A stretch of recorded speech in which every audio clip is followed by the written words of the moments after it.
Let's get started. So we're going to be talking today about less guessing, more addressing. And the idea is that our sponsor today, our underwriter, Dr. Liz Brooke, who's the Chief Learning Officer from Lexia, is going to sort of kick us off today with a grounding in what's up with Lexia and frame the conversation a little bit in what are the tangible steps to close the literacy gap. There's a lot of research the Learning Counsel has been doing in this area, what people are using for technology on our big national survey. And we have a lot of ideas, having talked to a lot of other leaders in districts as a news media organization across this whole year. So we're kind of excited to have this particular conversation because it's so fresh and kind of a need for so many schools and districts right now. So looking forward to this. So I'm going to turn it over to Liz. And Liz, I think I can actually hand you the control here. You're going to have mouse control. It's going to be super exciting. Oh, I guess maybe okay, I'm going to, do you want me to just I think you're forward? driving the slides. Okay. I think so. Yeah, then just That tell would me be things great. like, next slide every time you want me to. Okay, sounds good.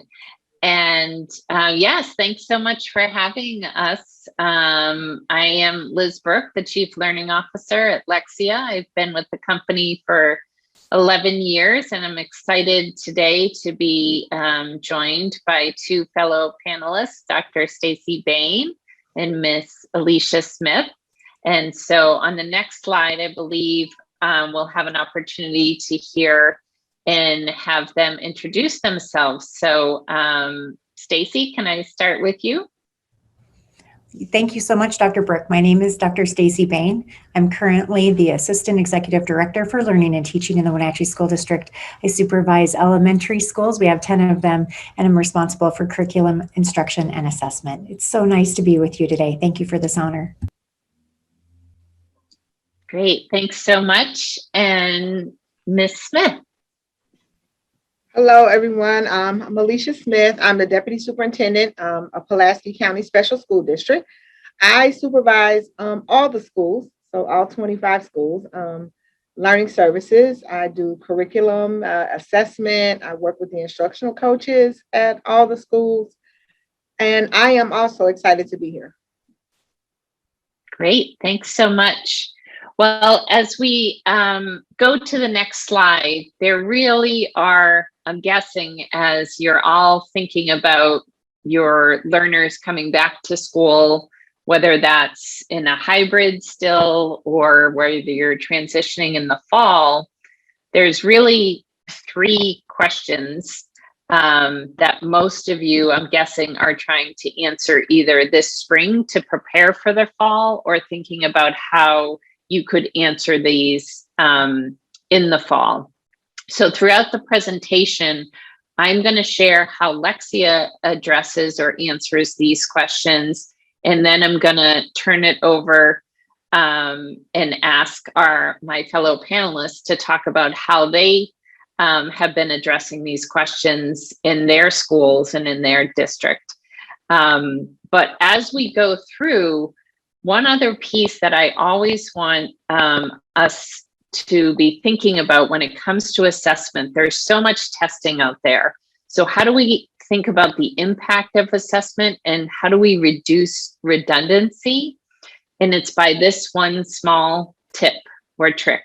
So if you remember this one trick, hopefully it'll save some instructional time for you in the future. So if you ask yourself, what question is this data going to help me answer?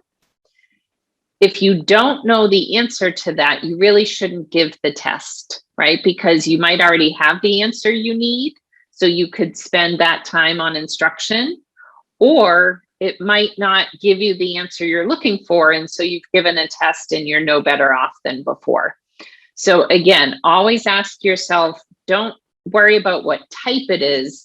Like, is it a screener? Is it progress monitoring? But remember, what question is going to help me answer? So that is my, assessment 101 trick. So as we jump in, before we dive into. Liz, this Yeah. is LeiLani. just giving a shout out to some of the state level executives I know are on this webinar right now. That maybe doesn't necessarily apply to the high stakes state level assessments. This is classroom that you're talking about. Am I right, Dr. Brooke? Yes, but I think even as states are thinking about alternatives to their traditional summative assessments, right? They want to think about, again, most often what that state level assessment is. Did they learn what they needed to learn at the end of that school year, right? That's typically what you're answering. And so if your test is either not answering that or doesn't have strong reliability or validity, you could think about that. But yes, in the most cases, these are assessments that are formative. They're informing instruction as they go throughout the year. But it's good because there's sometimes tests that even overlap with what your state assessment is giving. So it's a good tip, even if you're thinking about your state assessments. So the 3 questions, and we'll jump into each one of these. The first one is, where are my students in relation to where they should be, right? So you can think about this in terms of grade level, benchmarks, right? You can think about it as risk level. So that's the first question is, we know there's been interrupted learning. Some folks use the term learning loss, interrupted learning. And so how did that impact this individual student? The second question is, if they are behind, why are they struggling, right? What are their particular strengths and where are their gaps? So that's the second question. And then finally, maybe most importantly, what do we do about it, right? How do we close those gaps? Because the other thing, if you're testing just to check a box and say you tested, that is a waste of everybody's time because you need to do something with that data. So that third question is, what are we going to do about it based on this data?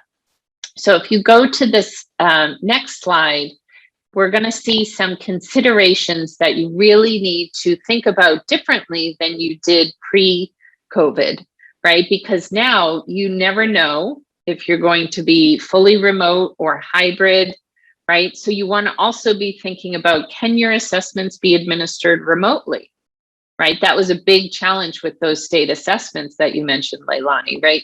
And so a lot of states canceled their assessments. So thinking about, can it be given remotely? Can it be given to a large group of students remotely, right? Or do you have to try to do this one-on-one? Can you get that data quickly and remotely?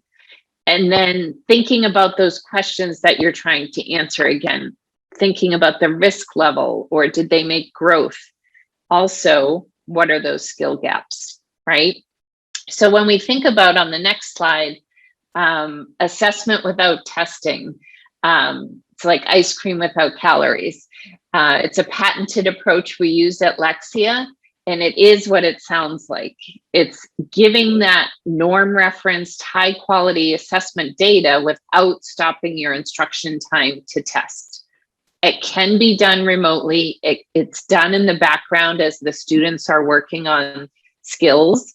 And it's done in both Core 5, which is our pre-K through 5th grade program, as well as Power Up, which is designed for our struggling readers in 6th grade and above. And what it does is it captures every click of the mouse and tap of the iPad, and it gives you a prediction of future success. And then based on that overall risk level, it allows you to alter your instruction and do something about it, right? Change that child's trajectory. So that's one of the powerful tools that we have embedded in our curriculum products. And on the next slide, you'll see our Educator data dashboard is my Lexia. That's available 24/7 to the teachers. It's giving that actionable next steps, that those data-driven next steps. And it's really one place for teachers to go to find all of that data. We try to, again, think about what questions they're trying to answer with this data and give them a snapshot, but if they want the details, they can dig in further. It's also a great place they can find lessons and resources. Yeah, Dr. Brooks, I just want to ask this particular question from a software developer point of view and contextualizing this particular product and what you're showing us. So you're not talking about a lot of formal assessment. You're talking about embedded formative function that is watching what students are learning as they go? Or is it actual questions with answers each time, and then it's cumulative view of that data? It's a great question. So it's essentially the items that they're working on in the instructional program. Those are serving as the test questions. So it's happening in the background, and their performance on those instructional items are being analyzed through the same lens that test items would be. So in Core 5, we're able to give norm reference data, which means we're comparing them to their typical grade level peers. And in Power Up, we're able to give them ongoing data compared to a criteria of 9 out of 10, 10 out of 10. So it's not an actual stopping to take test items, but those items are being scored in a similar way to a traditional formal assessment, but it's happening in the background. Yeah. And the students don't know they're taking a test, so to speak. What I love about what you're characterizing here is you're dimensionalizing the idea of testing and assessment, because you said items more than once. So you didn't say the word quiz, where read something, da da da da da, take an internal quiz within the modularized software sequence. You're using the word items, which tells me as a software programmer that it's not always sort of just a question. It's what you did within functioning graphics. So maybe animation, selecting the right part of the pie chart that demonstrates 24%. So in other words, it's not always the way we used to think about testing and assessment. What you're saying is it might be an interactive graphic where you're poking the right button or the right thing that indicates that you understand what's being asked of you. But it's not necessarily a formal question. So the fact that you used item, you're dimensionalizing the way people used to talk about testing. It's different in digital, is what you're saying. Correct. So typically what most people think about when they think about a test is multiple choice, right? And there's certainly multiple choice activities, but I could use item, I could use activity type, because there's things where they're dragging and dropping into categories. There's the multiple choice, there's all different activity types that are all being seen as test items, if you will. So yes, it's expanding the possibility of what can serve as a test item. Great. So I'm looking forward to hearing from my fellow panelists here. So if we go to the next slide, this first question, and this is going to be one, LeiLani, where we have 3 clicks ultimately. But if we start first, before we click, this question again of where is my student compared to where they should be? Or if, in other words, if we didn't have any interrupted learning, where are they, where they a typical 4th grader should be, for example. So in my Lexia, we have several different ways we can look at that. The first one, if you click, you'll see here something called performance predictors, which will show you who's at risk for not meeting their end of year grade level benchmark based on their current performance, or who's on track to meet that, right? So that's a very broad way thinking about categories. Many assessments give you this red, yellow, green categorization. So that's one way we can think about it. That's in Core 5. If you click again, we'll see in Power Up, which again is that program for 6th through 12th graders, students who are struggling readers.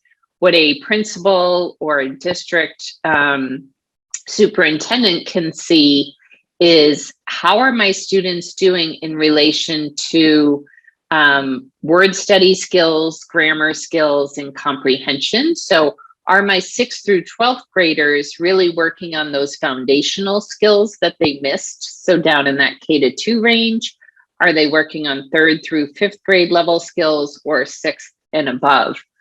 And then finally, if you click one more time, this is a view at a teacher level, a 1st grade teacher. I always use 1st grade because that was the grade I taught. But if you look at this green line, it's a very simple way to see how many of my students have crossed that grade level benchmark line, and how far are those who have not crossed that line, right? And you can judge based on what time of year it is. Do we think they'll have enough time to make it?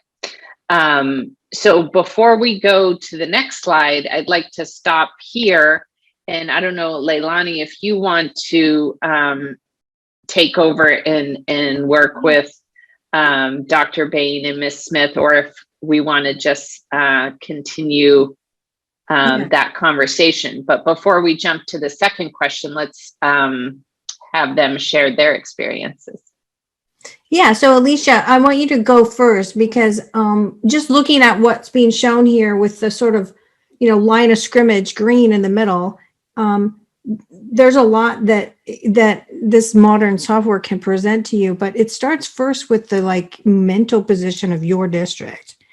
And we're just coming out of the pandemic, and maybe the pandemic's never going to actually end. We don't know.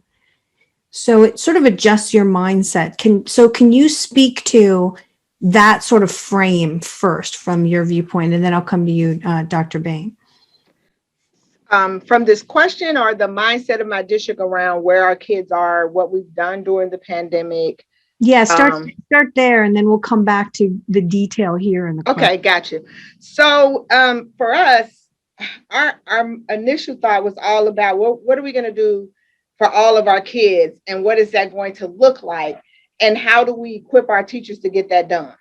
Mm-hmm. So we initially started out kind of having a conversation around, we're just going to do virtual, and we'll do a hybrid method where kids come A/B and then they're off, right? Well, we ended up having this group of parents that needed their kids to be at school. So we did all three. So we have only been out unless a school was quarantined and we had to shut down, right? So we had traditional kids who came every day of the week. We had the hybrid model that came, either they were A/B or they were Monday, Tuesday, off Wednesday, and we had some that came Thursday, Friday, right? And then we had kids that were totally virtual. And so they didn't come into the building for anything. Even when a teacher was quarantined, the teacher taught, if she was not sick but quarantined because of exposure, she taught from home. And we hired a sub that watched the kids. So for us, the frame of mind is really different from a lot of our surrounding districts, is because we continued to have instruction at all costs, right? So, and we learned some hard lessons. We pulled a group of teachers together because they were about to kill us. And we had to figure out what happened. Well, what happened was we needed better technology very quickly. So they needed 2 computers versus 1. They needed a cart to move around the room so that they could be with the kids that were at home. They needed Cami, and we got them everything they needed. And then we went to half days on Wednesdays, and initially we used it for PD, and then we found out the teachers were stressed like everybody else. So we gave 2 of those Wednesdays to the teachers so that they could plan, they could do grades, call parents, anything that they needed to do to take the stress off of them so that they could go home and be with their families. So our frame of mind has been all along, how do we reach those kids and take care of those kids the best way we can, knowing that we have a group of kids that we just couldn't get engaged for whatever reason. But initially we did everything that everybody else did. We took buses with internet to the apartment complexes. I mean, we gave churches in the neighborhood hotspots so kids and parents could use them so we initially did everything everyone else did, but we have not been out of school unless the school was quarantined. And so from that point on, our teachers have literally been teaching. And so we're working really hard to get them a bonus this year because they have given us their all to make sure that all of our kids got what they need. Yeah, and I hear that all over the country. So how about this? Why don't I have you start thinking about, because I want to also pull in Dr. Bain to do the same thing that you just did, which is give us the overarching view. But let me have you start thinking about, Alesia, the assessment side and the where are the kids, even because I think initially I didn't really want America to even care about that, initially. Right. Because right now it's just like some learning needs to occur, please. Yes. Any kind, we don't, but anyway, so let's come back to that because I know the pressure's on now to catch up and all that. So this is really timely conversation. Okay. So Dr. Bain, give me your overview, same sort of scenario, like mindset. Oh, yes. And I'm just so impressed with what you've done, Ms. Smith, in your area of Arkansas. Wow, that is absolutely inspiring. So I could listen to you all day on that. Just briefly, in the Wenatchee School District, Wenatchee is 2.5 hours to the east of Seattle. So you take Highway 2, it's on your way to Kennewick, which is southeast of us. In the Wenatchee School District, we started off the year thinking that we would be full-time in person at the elementary level. Again, I'm responsible for elementary. And my teammate next door to me is responsible for middle and high school. So we were going to have everybody on site. And then at the last minute, we decided, no, the COVID rates were too high. So we quickly transitioned into all online, 100% at the beginning of the school year. So we had all of our littles, our PK through 5, online until November, in which we started to transition scholars back in a hybrid fashion, morning and afternoon session, half day, 5 days a week. And so that happened from November through January. This week on Monday was our very first day of having all of kindergarten through 5th grade on site for a full day, every single day. And that's where we're at. We're looking at what we're going to be doing for 6 through 12 for the rest of the year. Currently, they're in a hybrid model. So yeah, if we think about instructional time this year, our goal has been to be able to squeeze every second out of every minute out of every hour out of every day. And I'm excited to talk about data, our student performance levels, and how we can continue to build upon the work that's currently happening in the Wenatchee School District.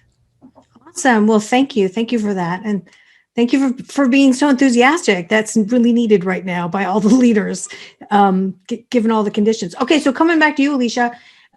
So the question here posed by Liz is really depending on the educator roles, the data can be rendered graphically, and where are your students in relation to where they should be? Do you know? Have you tried with even with the ones that are remote? Yes, we have. As I said before, we've pretty much done everything humanly possible to make sure that we took care of as many kids as we could get to show up virtually. The traditional and hybrid kids weren't our problem. It was that virtual group of kids that we had a really hard time engaging. So for us, we did the MAP assessment, and it'll be the 3rd time. We'll do our 3rd interim in a few weeks. So we use the MAP assessment as a guide for the work that we've been doing. So we train parents at home on what we were going to be doing with the MAP assessment. So if they were virtually, they could take it virtually. And then those that were traditional, they were at school. What we saw, though, is that the kids that have been engaged in the process have been growing all year. So our MAP data has looked much better than we thought it was going to look, because literally the teachers have been teaching to those kids that have shown up. So we were really excited about that. As we looked at the data, we met with every school leader and went through their data, and we created these 30-day action plans to talk about the gaps that the kids had, what they needed, what the teachers needed in order to close those gaps. And that's part of what we use Lexia for our kids. Like that is a key part in our elementary schools. And we saw that the kids that were on Lexia, and not just on for minutes, but were completing their units, were having major growth. And so we really pushed that and really was showing that data to all of our elementary schools. And so those that were kind of lagging with, I don't have time, when they started to see the other schools were growing, when they used it, the kids were growing, it became one of our pieces of intervention and enrichment for some of our kids. But where they are, when I think about where our kids are, we're in a so much better place than we thought we were. So I'm going to say to you, about 65% of our kids, maybe even 70, are where they need to be. Even when we went back and looked at our data from 2 years ago from the state, many of our schools had kids that were projected to pass that was a larger amount than they had 2 years ago, because that's really all the baseline we had to look at to prepare for this summative assessment. So I've been telling the principals, yes, we want the kids that are engaged. We want to engage everybody. But what I need you to do is look at those kids that have been engaged. And the kids that have been engaged, if they have grown, then instructionally, we're on target with what we're doing.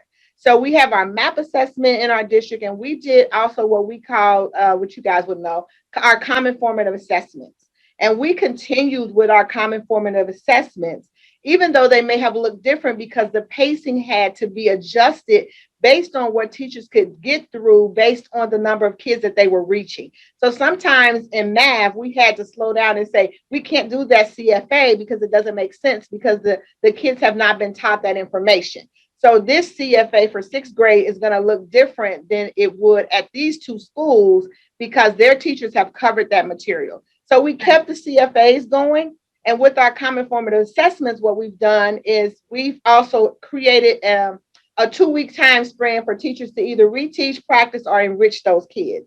And so then they have to have a time that they map out in their lesson plan that they do those things. So we're in a better place than I thought we were going to be. And I know it's because we just consistently kept teaching, and we kept teaching to the kids that showed up. Now, I will tell you, initially, my poor kindergarten teachers, they just really didn't like me at all when I came in the building. I kind of started hiding from them because it was very difficult to have those 5-year-olds online. And many of our 5-year-olds were the ones that parents were afraid to let come to school. And so for their first school experience, it was online, and the teachers were so used to having them where they could teach them circle time and teach them how to get in groups. And now they were trying to do that online. But they've mastered it now. I think we feel really good about it. But we're in a good place. We're in a good place. Yeah, I would say you're in a very blessed place. And so, but the other mountain you're going to have to climb is all the ones who never showed up. Oh, that is the biggest mountain for us right now. And we're trying to. We have done, and when I say probably like everything else, probably what Dr. Bain's going to say, we have done everything short of sitting out in front of their house and saying, get in my car and I'm going to drive you to school, to try to get those parents and those kids engaged in the process. And we just couldn't get them engaged. And so when they return, then we'll have this conversation about what that looks like. I think that's one of the next questions coming up. And then I'll share what we've been processing and kind of brainstorming about how do we reach those young people that weren't engaged in this process for the last, not just 1 year, but 1.5 years. Yeah, not just 1 year. Well, just so you know, you're very much not alone. Like our national studies are showing that it's close to 35% nationally of the not shower uppers. I have a million ideas about why that's happening, and it's just interesting. Okay, so same question over to you, Dr. Bain. Where are your students, and where are they at in relationship to where they should be, and do you know? Oh, yes. Absolutely, we do know. Well, we do know, and I would consider it to be unconscionable for district leaders, principals, teachers to not know where scholars are. So absolutely, we use iReady as a screener 3 times a year. And, that's fine information to be able to orient us towards where are people in their overall standing. But the thing that has been absolutely fabulous for educators has been, this is our first year of adopting Lexia in our school district. We started last year in the midst of a pandemic with some free licenses, and we went with it PK through 8. And what educators started to find was that, to Dr. Brooks' point, people had data at their fingertips. And that is empowering to be able to understand the performance level of each of your scholars in real time. Yeah. Talk about actionable. Remember the days when we used to do these phonics surveys for 45 minutes per student. And now all we have to do is flip through this My Lexia data and go to a few of the reports, and we can drill down to the exact skill area that scholars need, along with lessons, which we'll talk about later, to be able to implement in the classroom the very next day. So we do know where our scholars are in relation to where they need to be. And I'm happy to say that because we have such a strong ability to put people on a program that is based in the science of reading, and also because, then we have My Lexia, or we have Core 5 and Power Up, which are programs within the science of reading realm. And then we have the data generated on the back end for teachers to be able to know where their scholars are. I am happy to report that we've never seen the data that we have right now. We started first grade with 72% of our scholars not in grade level material. Currently, we have 71% of our scholars performing in grade level material. That's amazing. We have never at the kindergarten level been able to even approach this number. When we talk about the science of reading and how many scholars are able to attain literacy proficiency, and we say 95% can. In our school district, we've never been able to get to that number. And in the midst of a pandemic, that's the number that we're sitting at for kindergarten. Wow, that should be all over the news, right? Not exciting. That's big news. One of the more positive stories I've heard. We're gonna have to write that up and get it out. Like, our whole national audience is great, but they're all other educators, right? That needs to be known by all your parents. Hopefully your superintendent's standing on a big giant soapbox and pounding that out via megaphone to all your parents, because that is a really big deal. Yeah, it's significant, and it speaks to the commitment of the educators who are willing to implement a new program in the midst of a global pandemic.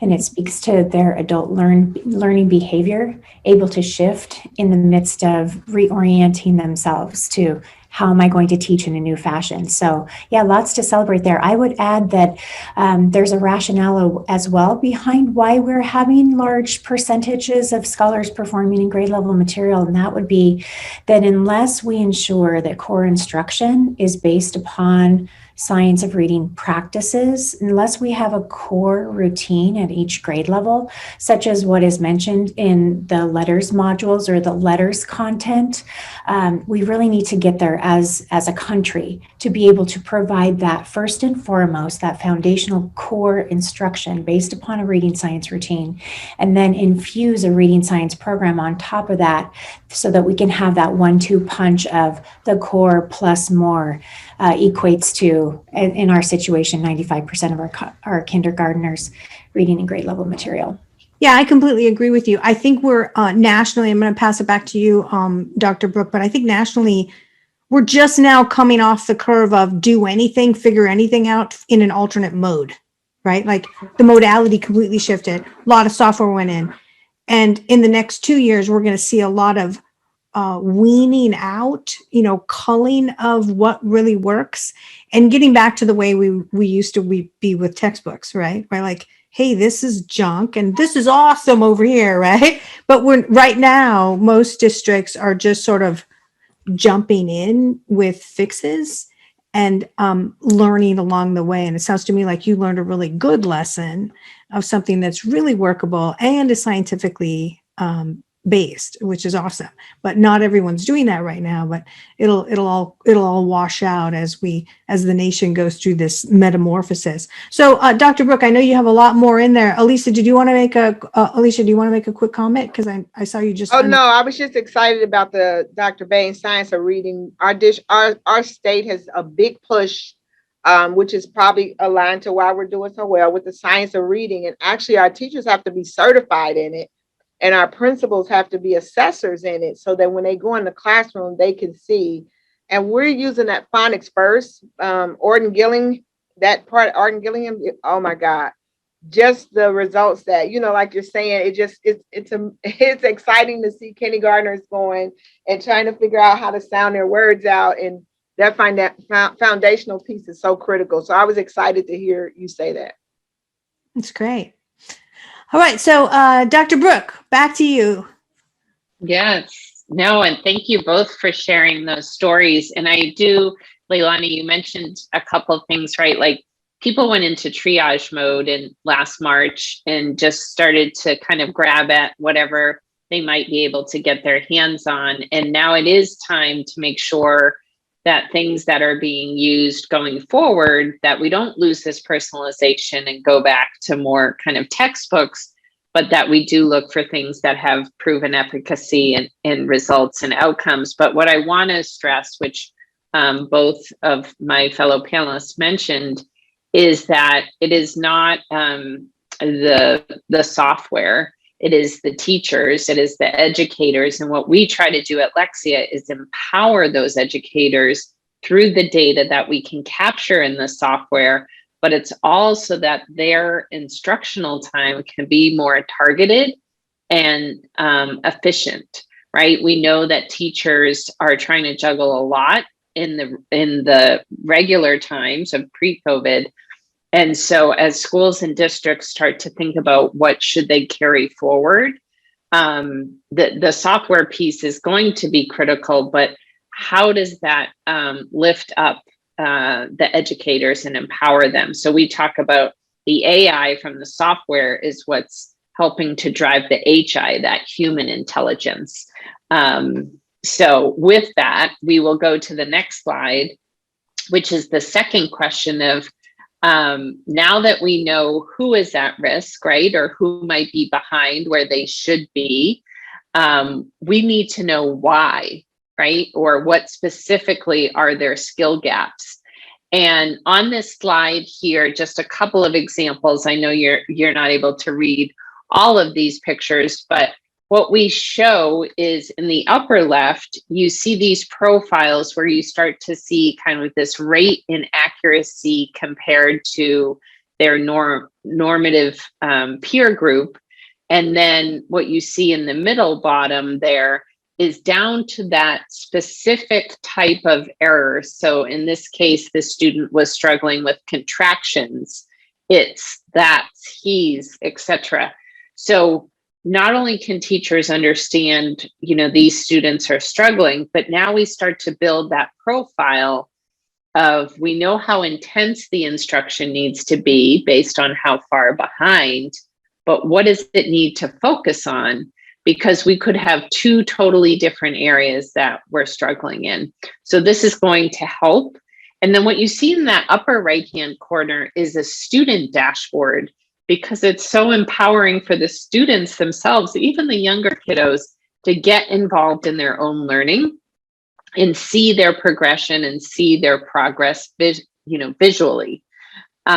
So this is just a few examples of how we're rounding out what does that profile look like, because now that we know they're at risk, or that they might be behind where they should be, or even if they're not behind, we still need to know where to focus their learning to accelerate their learning.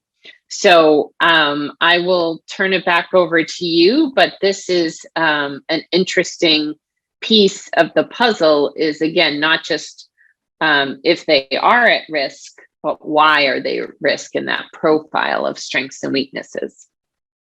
So here's the thing that you covered, and I just want to say this as, a professional programmer too, that, the side of the consumerization involvement with the learner. This is what's getting really interesting, that's changing in the market. Because, you know, I remember going to school and no one ever told me anything until I got my grades, you know, at the end. It was like we were in a big mystery sandwich all the time, wondering how you're doing. And you're already nervous as heck as a teenager, skittish. And then you get your grades and it's like, I got to tell mom that I just got a B in this, you know. So, you know, what I love about this and everything that you're showing me is like how to fix it, what's wrong, how to fix it, but also engagement with the student means meet them on the same consumer ground as all the games they play, show them how they stand. So Alesia, this is totally cool to bring up with you. And any district in the country right now who's missed kids, you know, like they're like not showing up, because doing this, right, is where they live. They're all here. This is where they live, right? You know it. So talk to me about kind of what your experiences are in these things, the figuring it out, fixing it, and engagement. So you honestly, that's the work, right? It's the core of everything that we do. I mean, it's literally where we live at. If you're truly doing work to impact kids' lives, right? If you really want to move kids and you really want to help the teachers see, how do I help my students with this? You got to know where they are. Mm-hmm. And so we showed our leaders a video about formative assessment. And the guy basically says, well, if I just get on a plane and the pilot just flies me to Hawaii, but I'm supposed to be in Atlanta, that means that he did not read the direction in which he was supposed to go. So he went a totally wrong direction, which is what you were talking about, LeiLani. When we grew up, it was like the teacher didn't tell us the direction we were going. We came every day and they just taught. And we sat there because that was the right thing to do. Now we are actually having conversations with kids about where they are. We are talking to the young people about, this is where you are, this is what you need to know, and then they become engaged in the process. We have these data conversations with our kids about their MAP scores, and they set these goals for the next time that they take the MAP score, and then they talk about, what is it that I need to learn, right? And sometimes initially, you know, it's very generic. I need to learn my facts, right? And then the teacher begins to help them to say, okay, what about your multiplication facts? What's going on that you don't? Okay, I need to know them if I'm going to be able to divide fractions, if I'm going to be able to reduce fractions. And so why they are struggling is there's so many factors sometimes that we have to sit down when we talk about kids. So when we have these PLCs, we're talking about kids. Why is Alesia struggling with reading? Well, okay, it could be Alesia's attendance problem. It could be. It could be that Alesia missed some foundational skills. So let's do an assessment on Alesia's foundational skills around phonics, because she may need to go back and get some skills on phonics that she missed in the 4th grade and she's now in the 6th grade. So we create a plan around those things. So when we talk about why they're struggling, we also look at the content, how the teacher's teaching it. We also look at, especially for reading, especially in schools where the diversity needs to be addressed. So do I see myself in the literature? Do I see myself as a part of this process? Are there books that I can check out a library where people look like me and that engage me in the process of reading? So we talk about all those things. Why do they not like reading? What is it about reading that this child doesn't like? And how do we help engage them in the process? And then along the way, we see what skills they're missing. Then once we identify those skills, we come up with a plan of how are we going to fill that gap? What does that look like? How often are we going to review that? Who's going to deliver that? Because Alesia and her reading teacher may not really get along, but Alesia really likes the paraprofessional down the hall. So let's have her read with her for a few minutes every day to build that relationship and get her to fall in love with reading. So we look at a lot of things when we talk about why they're struggling, because it's not always about a skill. Sometimes it's about a will. And then sometimes it's about how I feel about learning at school. And I think when you get kids to fall in love with reading, the sky is the limit. And sometimes that falling in love looks different for every child. Yeah. Yeah. I love the way you said that. You touched on so much about the directionality of teaching and learning that is different than, 25, 30 years ago, but also the involvement of the individual in their own learning and diversity and the attention you have to pay now as a teacher, which is the heavy lift and the burden on teachers is so huge to make sure every student arrives, and doesn't keep falling further and further behind because they missed something in fourth grade and they made it all the way to eighth grade. And nobody fixed it. It's just so huge. And we didn't used to do that. We let kids fail. This is the truth. Yeah, we did. We triaged them out. We paid attention to the 28 that we knew we could get through, and the other ones that were in the back of the room that were already so far behind, they just transferred from somewhere else. We just let them go. We did. Yeah, we did. It was a crime, and we did it because we were trying to do the greatest good for the greatest number, and we let some fail. That's just the truth everywhere. And so I don't know how people could do this and compete in now the fractured landscape of physically where kids are at, and they're socially distanced still in the classroom and everything else without software. I don't know how you do it. It's not possible. Yeah, the software is critical in this piece of the work. And I think and like you said, initially we were grabbing and people were giving away free licenses. We were like, we'll take that. Oh, we'll take that. Yeah. But we already had Lexia, and we already knew Lexia worked. We already know, like, the numbers that she's talking about. I could name 15 schools in my district elementary that have those kind of numbers, and to the point where our schools have Lexia parties. Like, wow. The kids earn, if they do their get their Lexia minutes and units, and they get a percentage. They have carts where the kids get to choose snacks and all kind of little trinkets for Lexia, because we know it works when you work it. It doesn't work if you don't work it. So if you don't give the kids on there the time, if the teacher doesn't look at that data to see where the kids are and look at those skills that they need and align that for the kids in that classroom, then it doesn't work. But the teachers that engage in that piece and really get in there and use those reports, they're seeing their kids grow. And that's what they want. The hard work that they do, they want to see some benefits of. They want to have kids coming smiling at them and excited about reading. They're not getting up every day to see kids fail. So to have some excitement around that is critical. And so we have all kind of, but we know it works. So when you have data that shows it works, it's very difficult for people to say, I'm not going to do it. And you're watching it. And when I send the data out, everybody gets everybody's data because we're a team. So if my child leaves my school and goes to my neighboring school, they're going to be on Lexia. So we should know, are you doing Lexia the way it's supposed to be done at your school? And if not, I need you to fix that, because we know it works. But we used everything that they gave us. Right. But we already had Lexia and it works for us. That's awesome. Well, I'm coming back over to you, Staci. And I know you already talked about the enormous gains that you've had, but then Alesia just touched on a little bit about practice. So can you for your district dig into a little bit about the practice, and then also maybe the way your job changed? Because if you're like a lot of people talking to the Learning Counsel right now, they're like, we're dashboard checkers now. We just check dashboards, it's a totally different job.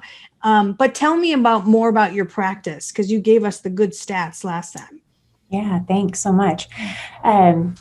So you are so right. It is critical that we have digitized educational opportunities for scholars. Yeah. So when our scholars starting last spring were having difficulty in their Core 5 level, we had intervention specialists and classroom teachers that were monitoring the data to be able to then create a screencastify and say, let's pretend I was a student. Hello, Staci. I'm noticing that you're having difficulty with level 5. And in level 5, more specifically, I need to teach you about vowel, consonant, consonant, vowel. Right, or vowel, whatever. It's early. I've only had one coffee, but some type of reading science skill that the scholar is having difficulty with. And so that personalized screencastify that video was then sent to each of our scholars, which was very helpful for the scholar to be able to navigate past that part in which they were getting stuck in the program. We don't want scholars to be in an online setting and not having success. So that's just one of the operational things that we supported within our district, and that was the brainchild of the people in the field on the ground who are so creative in how to approach where people are struggling in a personalized fashion. So that we did a lot of that in terms of intervention. But I would offer that in the Wenatchee School District for years before the pandemic, our data mirrored what the national, the NAEP scores resembled, right? 36% of our scholars performing proficiently in reading. And why are scholars struggling? I would say in the Wenatchee School District and across the country, it's because, again, we need to secure the core with structured literacy. And structured literacy or reading science would say that teachers are diagnostic in their approach when they are teaching in the moment, that we are viewing where scholars are and responding to them in our practice of teaching. So when we secure that hour and a half of ELA, and then again have some type of digital program that provides us with the area of need for each scholar, and then we teach explicitly to that because we have that artificial intelligence that's giving us data, then it just becomes such an easy process for all of us in education. We're working really hard, and we need to not work as hard as we've been doing in the past to be able to accelerate literacy results. So that's what I would say. If anybody's interested in a book, and it goes along with this question, why are our scholars struggling and what are their skill gaps? 10 Success Factors by Dr. Susan Hall has been critical and pivotal. It's been a seminal book for our school district in helping us to understand why we would want to use data such as the data that sits in my Lexia. So she talks about, having skill groups by skill by scholar. And the only information that we can find that's available and out there is my Lexia data to be able to have very quick and agile tier 2 groupings. To get people in and out means that we have to have data at our fingertips that is very detailed to be able to then rotate and migrate groups. So that's helped us to kind of move the needle in terms of the why in using my Lexia, because teachers don't need another program to be sent to them, especially in the midst of a pandemic. We need to know why we would be using this program and how it's going to accelerate results. So that's just a nice pairing if people are interested in a good read. It's a quick read, takes a couple of hours. Dr. Bain, can you give us the name of it one more time? Yeah, 10 Success Factors for Literacy Intervention. And it's by Dr. Susan Hall. She wrote the book back in the early 2000s. I've dibbled, now what? And she's a former letters author. She authored Module 7 first volume. Gotcha. Yeah. We'll love it. Well, good. Well, I think we're coming up on 8 minutes remaining. And I know there was one other question we wanted to sort of run through really quickly, right? Yeah. And so I'll quickly point to this. So, and you both have touched on this. So it is that all important question of, so what do we do about it, right? How do we close those gaps? And this is just an example on the screen of that action plan I mentioned in terms of, do students need more time on the computer? Do students need more time with me, the teacher, because they're struggling on a particular skill? Are there a small group of students who are all struggling? And so what you see on the bottom right is those are the students that are struggling on CVC word categories. I click right there on that link and I get a PDF. But what we did during the pandemic was turn those PDFs into Google Slides so that they could be more easily used in the remote environment. So again, really making this critical teacher-led instruction very efficient and using those small skill groups. So I'll just leave it at that and turn it back over to you guys to talk about it. But this is really the critical piece. You know, when Dr. Bain just mentioned, I've doubled, now what, right? Like this is that now what step. So we try to connect those dots for the educators because oftentimes they're unsure of, so what do I do about it? Yeah, I love this. And I want to flip the order this time so that we have Dr. Bain give an answer. We're going to keep it short and sweet. So we have a little bit of time maybe at the end if people want to ask questions, or we can, unmute all of our attendees and say, hey, say something, like be involved. Come on, people. All right. So Dr. Bain, what are your comments on this the precision of this? Because this is light years what we used to have. Oh, absolutely. And I'll just do the 30-second elevator pitch of what we don't need. And what we don't need are teachers going to teacher pay teachers. What we do need are teachers going to resources that are created by individuals who have their PhDs and their postdocs from places like Florida Center for Reading Research and Boston Mass General Hospital in their Reading Disabilities Clinic. And that is why I just feel so confident as an individual who's responsible for ensuring that all scholars are proficiently reading in the Wenatchee School District. We have structured literacy resources available at the fingertips of teachers, and it's at the cost of zero. They are targeted, they are explicitly aligned to where scholars are and what they need to have in order to be proficient. And I can sleep at night knowing that our teachers have what they need to be able to be successful with the scholars that deserve literacy and justice. So what are we going to do about it? We're going to direct teachers into the spot where people, really smart people, way smarter than me, have created these lessons that do work. So trust the researchers, trust the authors of this content, and that's how we're going to close the gaps. Yeah, I love that. I love that comment. All right, so Alesia, your comment about this. I totally agree with Dr. Spain. The only thing I would add for us is that we've been doing a lot of stuff, a lot of things with small group instruction. And so just making sure that the data is present and we understand what each child's gaps are.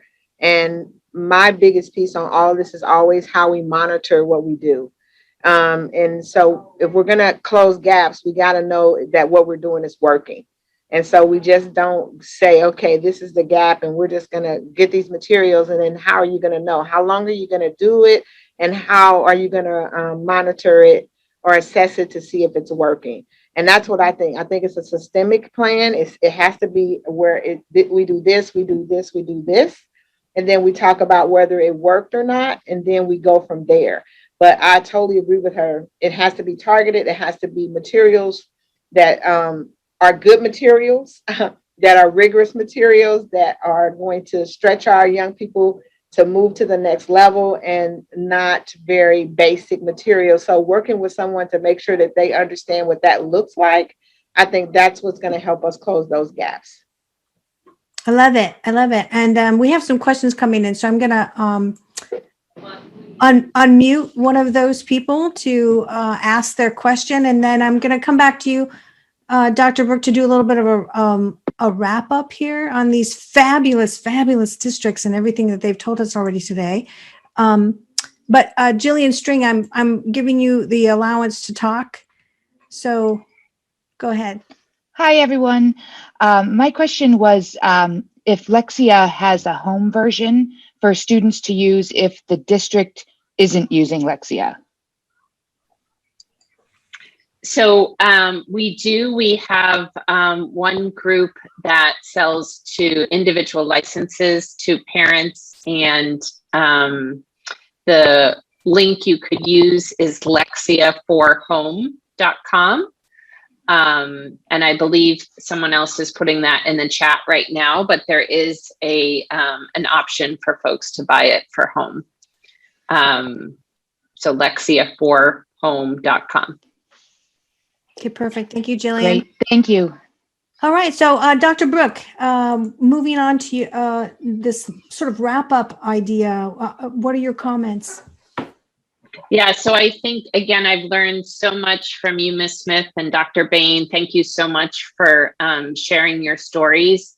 I think it's really about empowering educators, not just with the data, but also with the science of reading. We heard that teachers need to understand why they're teaching and how to teach explicitly. So it's really about supporting our educators, empowering them, involving the students, the learners themselves in their own learning, and having it be this ongoing process as they grow and learn and change. We're keeping up with them. So again, we're happy to provide this data.